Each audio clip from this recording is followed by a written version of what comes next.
चलिए आज की इस वीडियो में मैं आप लोगों को अमाशय को लेकर कहा है अमाशय के बारे में यहाँ पे आज जानकारी लेंगे।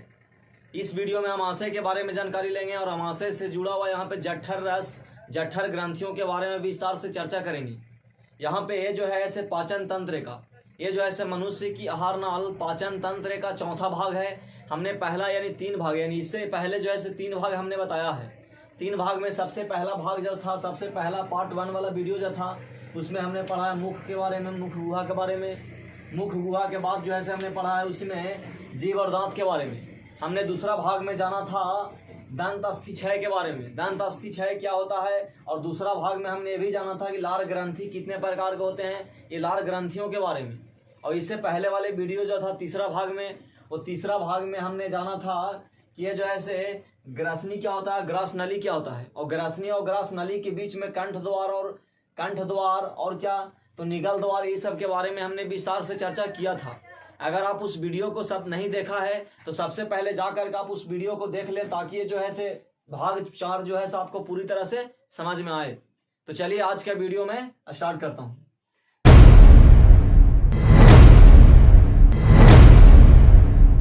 देखिए सबसे पहला जो है से यहाँ पे पढ़ना है हमको अमाशय के बारे में। तो देखिए अमाशय के मतलब होता है स्टोमैच यानी पेट का सबसे अहम हिस्सा अगर देखा जाए तो क्या है, अमाशय है। देखिए अमाशय जो है ऐसे चौड़ी थैली जैसी रचना होती है। यानी कहने का मतलब है कि अमाशय का जो है ऐसे फिगर किस तरह का होता है, तो चौड़ी थैली जैसा एक थैला की जैसा रचना होता है। तो ये बोल रहा है अमाशय है यानी यह एक चौड़ी थैली जैसी रचना है जो उदर गुहा के बाईं ओर से शुरू होकर, यानी ये जो है उदर गुहा, देखिए यहाँ पे फिगर में आपको अमाशय का फिगर दिखाई दे रहा होगा कि ये जो है क्या है, उदर गुहा के बाईं ओर, यानी जो है ये जो है उदर गुहा यानी उदर गुहा के बाईं ओर से शुरू होकर के, यानी ये जो है उदर गुहा के बाईं ओर से शुरू होकर के अनुप्रस्थ दिशा में फैली होती है। अनुप्रस्थ मतलब ये पूरा दिशा में जो है क्या होती है, फैली होती है। अमाशय का अगला भाग यानी अमाशय का अग्र भाग यानी अमाशय के आगे वाला भाग, हमने अमाशय के फिगर बगल में भी बना दिया ताकि आपको पूरी तरह से समझ में आवे। चलिए यहाँ पे देखिए बोल रहा है अमाशय का अग्र भाग यानी अमाशय के आगे वाला भाग जो है क्या कहलाता है, तो कार्डियक कहलाता है। ये जो है कार्डियक कहलाता है। और पिछला भाग जो है पाइलोरिक कहलाता है। ये पिछला जो भाग आपको दिखाई दे रहा है ये जो है पाइलोरिक कहलाता है।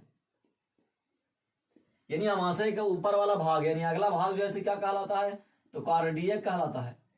और पिछला भाग जो है पाइलोरिक कहलाता है। और अमाशय के दोनों के बीच वाला भाग जो है क्या कहलाता है, तो फुंडिक कहलाता है। फुंडिक ये हो गया।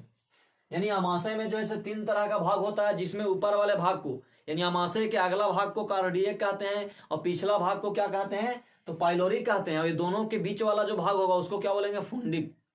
ये हम यहाँ तक क्लियर हुआ। अब देखिए बोल रहा आहार नल के अन्य भागों की तरह, यानी कहने का मतलब कि आहार नल के अन्य भागों की तरह अमाशय में भी यानी अमाशय की भीतरी दीवार पर स्तंभाकार एपिथेलियम कोशिकाओं का स्तर होता है। यानी कहने का मतलब है कि आहार नल के अन्य भागों की तरह यानी आहार नल के जो है क्या आहार नल के अन्य भागों की तरह अमाशय की भीतरी दीवार पर भी, यानी जिस तरह से आहार नल के अन्य भागों में क्या होता है कि स्तंभाकार एपिथेलियम होता है, उसी तरह से क्या है कि इसमें भी जो है स्तंभाकार एपिथेलियम जो है कोशिकाओं का क्या होता है, स्तर बना हुआ रहता है।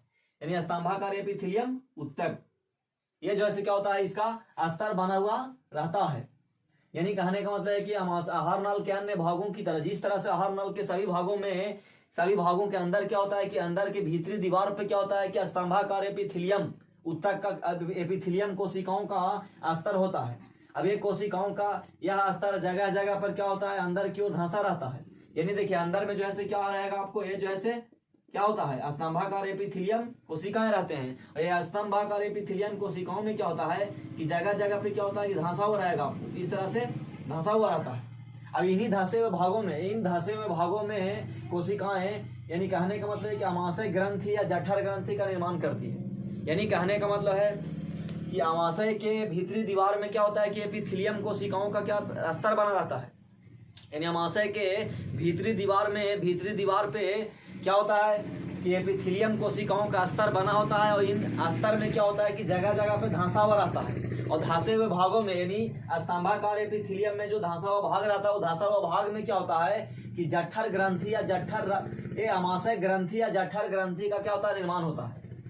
यहाँ तक क्लियर। अब बात करते हैं जठर ग्रंथियों की कोशिकाएं 3 प्रकार की होती हैं। यानी कहने का मतलब है कि जठर ग्रंथि जो होती है इनकी कोशिकाएं 3 प्रकार की होती है। पहला आपका क्या हो गया, पहला हो गया सलेस्मा या म्यूकस कोशिकाएं, दूसरा हो गया भीतीय या आम्लजन कोशिकाएं, तथा तीसरा में हो गया मुख्य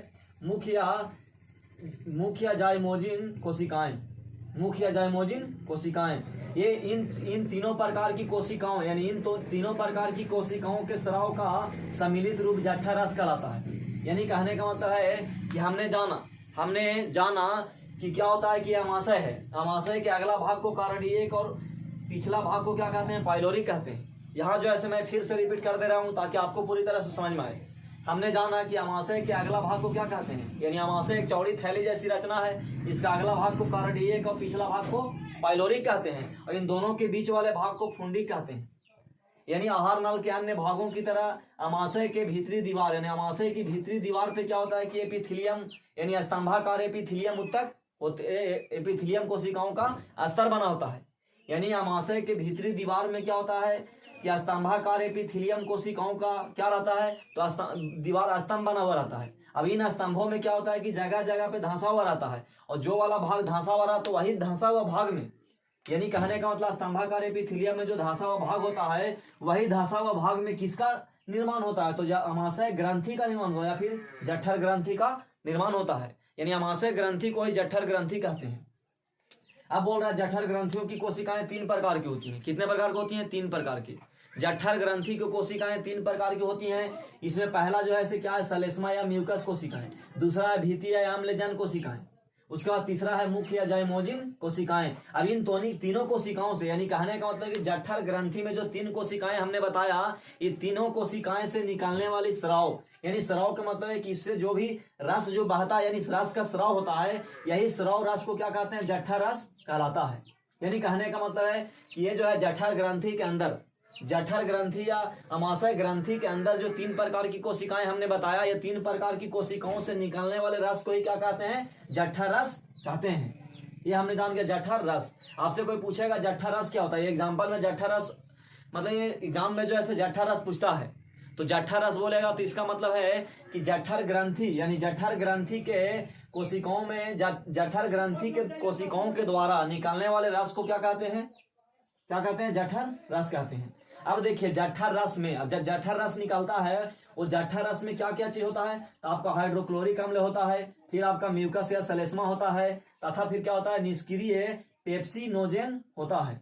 यानी कहने का मतलब है कि जो जठर रस निकलता है वो जठर रस में जो है 3 प्रकार का हार्मोन होता है। पहला आपका हो गया हाइड्रोक्लोरिक अम्ल हो गया, दूसरा में हो गया म्यूकस या सलेस्मा, तीसरा में हो गया निष्क्रिय पेप्सिनोजेन होता है। यानी किसमें होता है, जठर रस में होता है। अब हाइड्रोक्लोरिक अम्ल का स्राव, यानी कहने का मतलब है कि हाइड्रोक्लोरिक अम्ल जो निकलता है जठर रस में, उसका स्राव कहाँ से होता है, तो आम्लजन कोशिकाओं से होता है। यानी हमने बताया कि यहाँ पे जठर ग्रंथि के अंदर जो 3 कोशिकाएं यहाँ पे दिया हुआ है, जिसमें पहला सलेस्मा या म्यूकस कोशिकाएं हैं, दूसरा में क्या है कि भीतीय या आम्लजन कोशिकाएं हैं, और तीसरा में क्या है, मुख्य या जाइमोजिन कोशिकाएं हैं। अब ये तीनों कोशिकाओं में से जो रस निकलता है, जठर रस निकलता है, वो जठर रस में 3 चीज निकलता है। पहला हाइड्रोक्लोरिक अम्ल, दूसरा म्यूकस या सलेस्मा, और तीसरा निकलता है निष्क्रिय पेप्सिनोजेन। अब ये हाइड्रोक्लोरिक अम्ल यानी पहला जो निकलता है, पहला हार्मोन जो निकलता है जठर रस में, वो कहाँ से स्राव होता है, तो इसका स्राव जो है आम्लजन कोशिकाओं से होता है। यानी आम्लजन कोशिकाओं का मतलब है कि जठर ग्रंथि के अंदर जो आम्लजन कोशिकाएं होते हैं,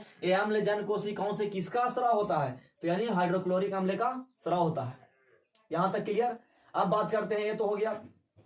अब इसके बाद हम चलते हैं इसका आगे वाले पॉइंट को। आगे वाले पॉइंट में क्या बोल रहा है कि आम्लजन कोशिकाओं से होता है हाइड्रोक्लोरिक अम्ल। यानी कहने का मतलब है कि आम्लजन कोशिकाओं से निकला, आम्लजन कोशिकाओं से मतलब जो स्राव होता है जो हाइड्रोक्लोरिक अम्ल, वो हाइड्रोक्लोरिक अम्ल जो है निष्क्रिय पेप्सिनोजेन यानी जो निकलता है, यानी आम्लजन कोशिकाएं से जो निकलता है हाइड्रोक्लोरिक अम्ल, हाइड्रोक्लोरिक अम्ल जो है जो निष्क्रिय पेप्सिनोजेन, यानी कहने का मतलब है कि जो दूसरा यहाँ पे निकलता है, यानी कहने का मतलब है कि दूसरा नहीं, यानी सॉरी यहाँ पे तीसरा जो पेप्सिनोजेन निकलता है ये क्या होता है, निष्क्रिय होता है। लेकिन हाइड्रोक्लोरिक अम्ल जो है क्या करता है, उसको सक्रिय पेप्सिन नामक एंजाइम में बदल देता है। यानी कहने का मतलब है कि यहाँ पे हमने जाना कि जठर ग्रंथियां के 3 कोशिकाएं होते हैं। जठर ग्रंथियों के अंदर 3 कोशिकाएं होते हैं। 3 कोशिकाओं में सबसे पहला जो है से क्या है, म्यूकस कोशिकाएं, जिसको सलेस्मा भी कहते हैं। दूसरा में भीतीय आम्लजन कोशिकाएं है। तीसरा में है क्या, मुख्य जाइमोजिन कोशिकाएं।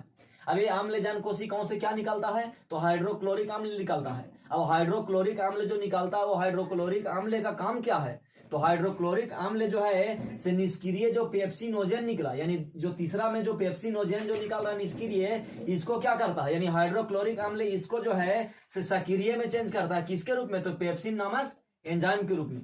अब पेप्सिन भोजन के प्रोटीन पर कार्य करके उसे प्रोटोन में बदल देता है, यानी पेप्टोटोन में बदल देता है। यानी कहने का मतलब है कि हाइड्रोक्लोरिक अम्ल जो है से निष्क्रिय पेप्सिनोजेन को क्या करता है, सक्रिय पेप्सिन में बदलता है। और ये पेप्सिन जो है से क्या करता है, पेप्सिन का काम जो है से भोजन में जो प्रोटीन होता है प्रोटीन पर कार्य करके उसे पेप्टोन में बदल देता है।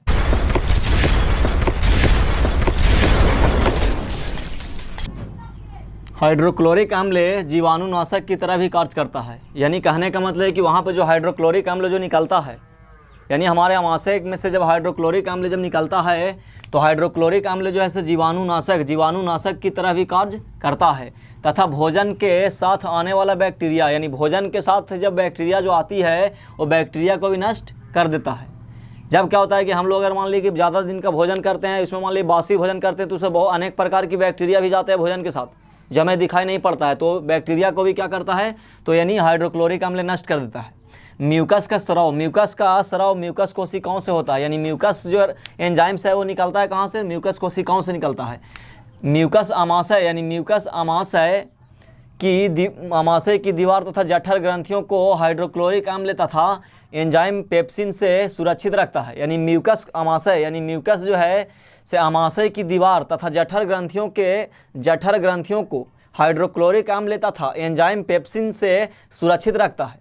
यानी म्यूकस का काम क्या है, तो म्यूकस का काम है कि आमाशय की दीवार तथा जठर ग्रंथियों को हाइड्रोक्लोरिक अम्ल तथा एंजाइम पेप्सिन से सुरक्षित रखता है। किसका काम है, तो म्यूकस का काम है। अब उसके बाद चलते हैं यहाँ पे मनुष्य के आमाशय में प्रतिदिन लगभग 3 लीटर क्या होता है, जठर रस निकलता है। यानी जठर रस का स्राव होता है। यानी ये जो ऐसा ऑब्जेक्टिव क्वेश्चन भी पूछ सकता है कि मनुष्य के आमाशय से एक दिन में कितना लीटर जठर रस का स्राव होता है, तो लगभग 3 लीटर। यानी एक वयस्क मनुष्य के आमाशय से लगभग एक दिन में 3 लीटर जठर रस का स्राव होता है। अब देखिए उसके बाद हम लोग यहाँ पे जानना अल्सर के बारे में। अल्सर जो है से एक प्रकार की बीमारी है जो आमाशय में होती है। ये अल्सर के बारे में भी हम चर्चा करेंगे। देखिए अल्सर बोलेगा तो आमाशय की ग्रंथियों से कभी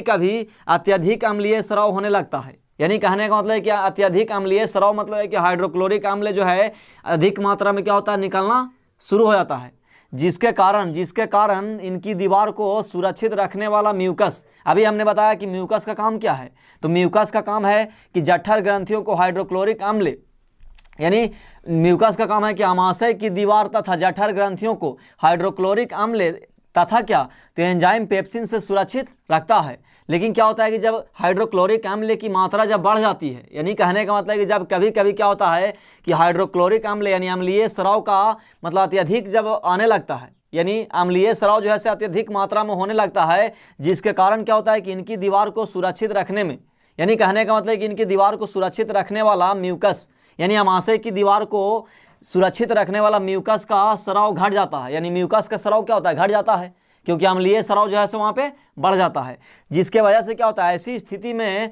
आमाशय की दीवार की आंतरिक स्तर पर कहीं कहीं गोलाकार, यानी कहने का मतलब है कि ऐसी स्थिति में आमाशय की दीवार जब क्या होता है कि अम्ल की मात्रा जब बढ़ जाता है, यानी कहने का मतलब है कि अम्लीय स्राव की मात्रा जब बढ़ जाता है तो म्यूकस का स्राव क्या होता है, घट जाता है। और ऐसी स्थिति में क्या होता है कि आमाशय की दीवार की आंतरिक स्तर में कहीं कहीं क्या होता है कि गोलाकार अंदर की ओर कुछ धंसा हुआ घाव निकलता है। यानी कहने का मतलब जब इस तरह का स्थिति पैदा होता है तो क्या होता है कि आमाशय के अंदर की ओर कुछ धंसा हुआ क्या होता है कि गोलाकार जो है से घाव के जैसा जो है से निकलता है। ऐसी घाव अल्सर कहलाता है। यानी ये जो घाव निकलता है उसी को क्या कहते हैं, अल्सर कहलाता है। आमाशय की दीवार में होने वाला इस प्रकार का घाव पेप्टिक अल्सर कहलाता है। यानी कहने का मतलब है कि अल्सर तो है, लेकिन अमाशय की दीवार में इस तरह का जो घाव होगा उसको क्या बोलेंगे, पेप्टिक अल्सर होता है। और ये कब होता है, जब हम अधिक दिनों तक क्या होता है, खाना नहीं खाते हैं। लंबे समय तक कोई भी व्यक्ति अगर भूखा रहेगा तो उसमें जो है से पेप्टिक अल्सर होने की संभावना है। तो आज हमने जाना अल्सर के बारे में। इस वीडियो में हमने चर्चा किया अमाशय के बारे में, अमाशय से निकलने वाला जठर ग्रंथियों के बारे में, और एक बीमारी के बारे में जिसका नाम है अल्सर। अल्सर क्या होता है, तो अल्सर जो है से यहाँ पे क्या होता है कि हाइड्रोक्लोरिक अम्ल की मात्रा जब बढ़ता है तो वहाँ से म्यूकस का स्राव क्या होता है, घट जाता है। जब म्यूकस का स्राव घट जाता है तो वहाँ पे क्या होता है कि अमाशय की भीतरी दीवार में क्या होता है, कि अंदर जो है से मतलब गोलाकार धंसा हुआ घाव दिखाई देता है, जिसको क्या बोलते हैं, अल्सर बोलते हैं। और ये अल्सर जो है से बहुत खतरनाक बीमारी है, इसको अच्छा से ट्रीटमेंट नहीं किया जाए तो चलिए आज के वीडियो यहीं पे ख़त्म करता हूँ। धन्यवाद।